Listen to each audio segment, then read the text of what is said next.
आज आपण एका अशा प्रश्नावर बोलणार आहोत जो खूप खोल आहे आणि तितकाच महत्त्वाचा आहे. पहिल्या पुनरुत्थानात नक्की कोण सहभागी होईल? आपल्यासमोर काही धर्मशास्त्रीय नोट्स आहेत आणि त्यात यावर खूप सविस्तर विचार केलेला दिसतोय. आणि त्यात जो मुख्य मुद्दा मांडलाय ना, तो अगदी स्पष्ट आणि खरं सांगायचं तर थोडा धक्कादायक आहे. हो, आणि तो मुद्दा असा आहे की हा मान केवळ हुतात्मा साक्षीदारांना, म्हणजे मॉर्टर विटनेसेस जे आहेत त्यांनाच मिळेल. फक्त त्यांनाच. हो, इतरांना नाही. आणि ही कल्पनाच म्हणजे अनेक प्रश्न निर्माण करते. हे सगळं समजून घेण्यासाठी आपल्याला प्रथम फळे म्हणजे फर्स्ट फ्रूट्स ही संकल्पना समजून घ्यावी लागेल. प्रथम फळे ही संकल्पना मी ऐकलीये, पण या स्रोतांमध्ये तिचा नेमका अर्थ काय आहे? कारण प्रथम तर एकच असू शकतं की नाही, मग इथे फळे असं अनेक वचन का वापरलंय? खूप छान प्रश्न आहे. खरं तर या स्रोतांनुसार ही एका मोठ्या आध्यात्मिक कापणीची प्रक्रिया आहे आणि तिचे वेगवेगळे टप्पे आहेत. अच्छा. याची सुरुवात अर्थातच प्रभू येशूपासून होते. त्यांना झोपलेल्यांमधून आलेले पहिले फळ असं म्हटलं आहे. बरोबर. त्यांच्याशिवाय या आध्यात्मिक कापणीची सुरुवातच होऊ शकत नाही. असं समजा की तेच या सगळ्याचे मूळ आहेत. ठीक आहे, म्हणजे येशू हे पहिले फळ हे समजलं.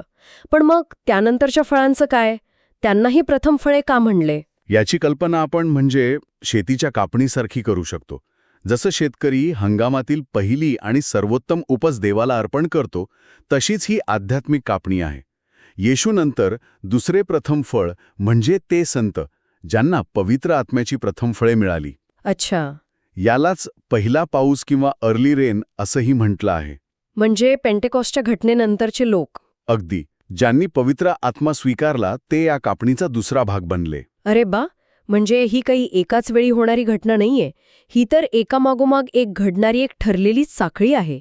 येशू, मग पेंटेकॉस्टचे संत, मग तिसरा टप्पा कोणता? तिसरा टप्पा म्हणजे माणसांमधून घेतलेली प्रथम फळे. यांची एक निश्चित संख्या सांगितली आहे.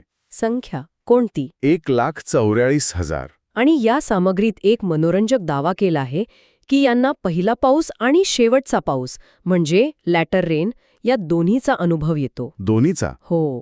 हे या साखळीतील शेवटचे प्रथम फळ आहेत. आणि जेव्हा त्यांची संख्या पूर्ण होईल तेव्हाच मुख्य कापणी म्हणजेच पहिलं पुनरुत्थान सुरू होऊ शकतं. ठीक आहे, ही कापणीची साखळी तर लक्षात आली, पण माझा मूळ प्रश्न तसाच आहे. या प्रथम फळांचा आणि आपण सुरुवातीला उल्लेख केलेल्या हुतात्म्यांचा नेमका संबंध काय? हाच या चर्चेचा गाभा आहे.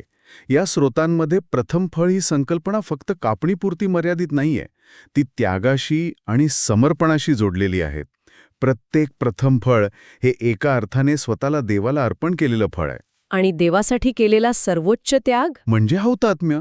म्हणूनच या स्रोतांनुसार ही प्रथम फळे म्हणजेच हुतात्म्य आहेत. ती हौतात्म्य पत्करणं ही एक प्रकारे अट आहे. पण हे हुतात्मे तर वेगवेगळ्या काळात होऊन गेली असतील ना? त्यांचं वर्गीकरण कसं केलं आहे? अगदी बरोबर. काळानुसार त्यांचे 4 मुख्य गट केले आहेत. पहिला गट आहे जुना करार काळातील हुतात्म्यांचा. हे येशूच्या बलिदानापूर्वीचे आहेत. पण इथे एक प्रश्न येतो. त्या काळात पवित्र आत्मा लोकांच्या शरीरात वास करत नव्हता. मग त्यांच्या हौतात्म्याला तीच प्रेरणा कशी मिळाली असेल? अचूक मुद्दा. या नोट्समध्ये यावर एक अंदाज वर्तवला आहे.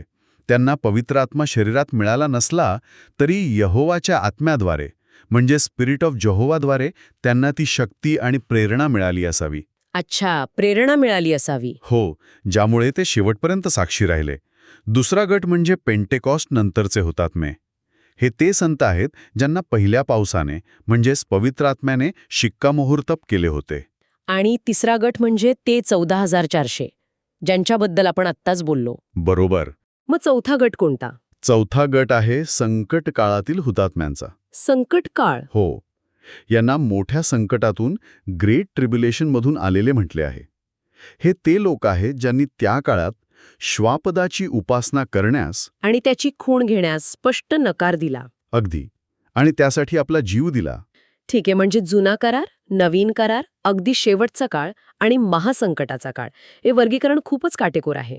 पण या स्रोतांनुसार या वेगवेगळ्या काळातल्या हौतात्म्याचं महत्त्व किंवा दर्जा सारखाच आहे का? की यात काही फरक आहे? या स्रोतांचा कल असा दिसतो की हौतात्म्याचा दर्जा सारखाच आहे. खरंच? हो. कारण त्यागाची किंमत सारखीच आहे. काळ कोणताही असो, देवासाठी साक्ष देताना जीव देणे हाच या सर्वांना जोडणारा समान धागा आहे. त्यामुळे त्या सर्वांना पहिल्या पुनरुत्थानात समान स्थान मिळेल असे यात म्हटले. म्हणजेच शेवटपर्यंत टिकून राहणं आणि साक्ष देणं हेच महत्वाचं आहे.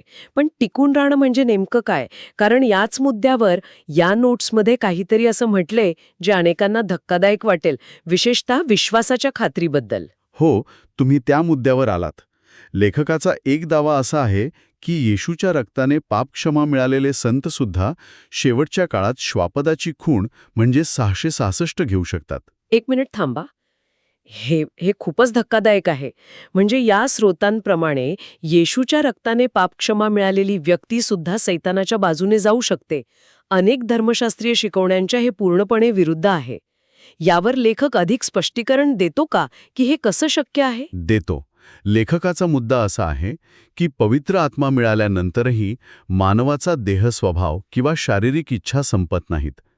एक संघर्ष सतत सुरू असतो आतमध्ये. हो, त्यांच्या मते पवित्र आत्म्यानं सुरुवात करूनही एखादी व्यक्ती शेवटी देहस्वभावाच्या आहारी जाऊ शकते. त्यामुळे केवळ एकदा विश्वास ठेवला म्हणजे शेवटपर्यंत टिकून राहण्याची हमी मिळत नाही असा इशारा या स्रोतांमध्ये दिला आहे. म्हणजे विश्वास आणि मानवी इच्छा यांच्यातला संघर्षच शेवटपर्यंत सुरू राहू शकतो.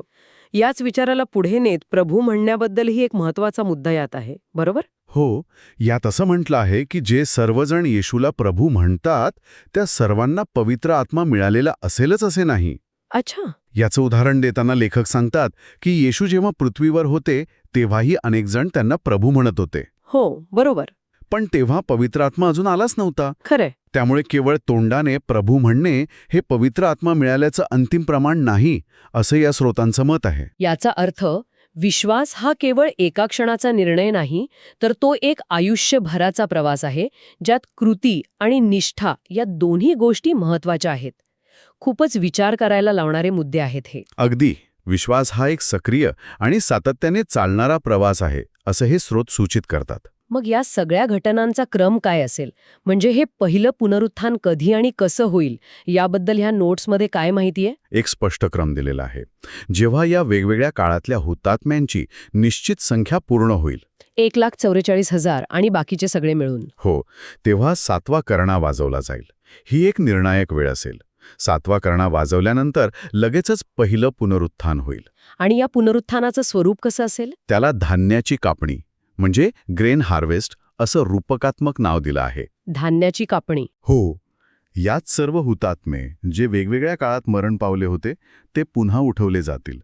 यानंतर पृथ्वीवर 7 पिढा किंवा 7 संकटे येतील, ज्याला द्राक्षांची कापणी म्हणजे ग्रेप हार्वेस्ट म्हटलं आहे. अच्छा, म्हणजे आधी धान्याची मग द्राक्षांची. बरोबर.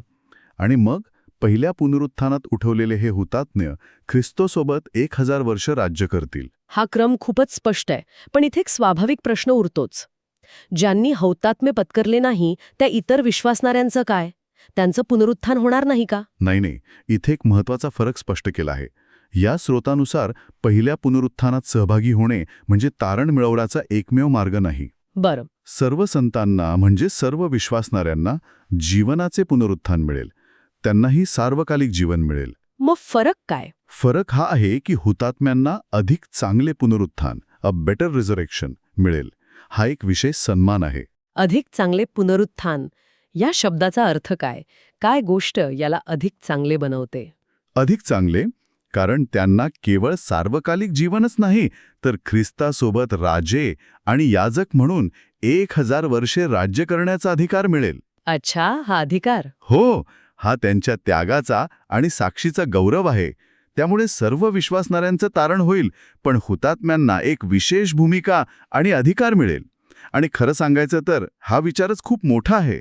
म्हणजे त्याग कधीही वाया जात नाही, उलट त्याला एक विशेष गौरव मिळतो. हा या श्रोत्यांचा मुख्य संदेश आहे. समजलं. आणि याच हुतात्म्यांना त्यांच्या भूमिकेनुसार इतरही काही नावं दिली आहेत, बरोबर? ती केवळ उपाधी नाहीत असं वाटतं. बरोबर. ती नावं त्यांची ओळख आणि जबाबदारी सांगतात.